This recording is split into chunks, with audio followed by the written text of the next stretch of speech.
જ રિપોર્ટ્સ ખાસ કરીને ઓટો કંપનીઓ પર જે રીતે આપણે હમણાં બંને એક્સપર્ટ સાથે ચર્ચા કરી છે. તૃપ્તિ કપૂરિયા જોડાયા છે આની ડિટેલ સાથે. તૃપ્તિ, ગુડ મોર્નિંગ.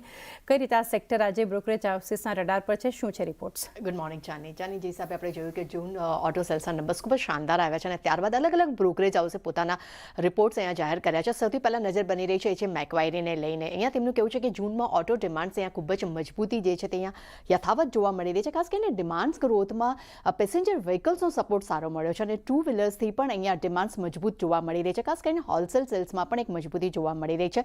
Q1માં માર્જિનમાં એક નરમાશની અપેક્ષા તેઓ જોઈ રહ્યા છે, પરંતુ સાથે તેમને એવું કહ્યું છે કે Q2માં માર્જિનમાં એક સારો સુધારો જોવાની પણ તેઓ અપેક્ષા રાખી રહ્યા છે. ખાસ કરીને ટીવીએસ મોટર્સ અને મહિન્દ્રા તેમને પસંદ આવતા જોવા મળી રહ્યા છે.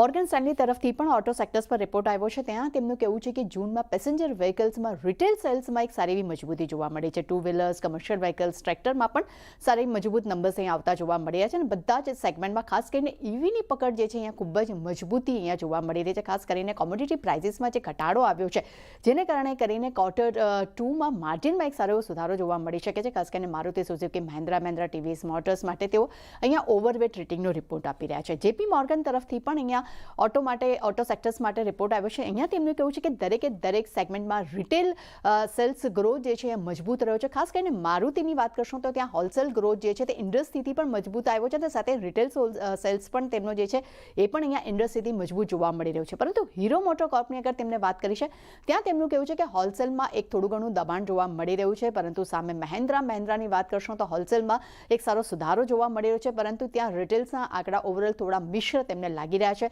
સાથે તેમને પણ કહેવું છે કે પીવીમાં મારુતિ અને ટાટા મોટર્સનો રિટેલ ગ્રોથ અહીંયા મજબૂત જોવા મળી રહ્યો છે.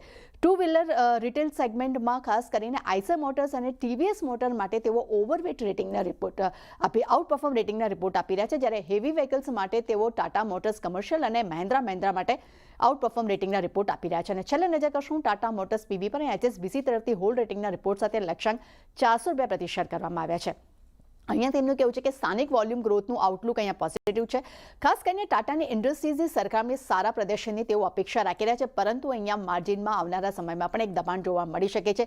અહીંયા નેગેટિવ ફેક્ટર જે બની રહ્યું છે એ એમનું કહેવું છે કે JLRના જે જૂના પોર્ટફોલિયોને કારણે કરીને આઉટલુકમાં થોડી અનિશ્ચિતતા જોવા મળી શકે છે અને FY27માં માર્જિન નોર્મલાઇઝેશન્સ ગાઈડન્સને લઈને એક નિરાશા જોવાની તેઓ ધારણા રાખી રહ્યા છે.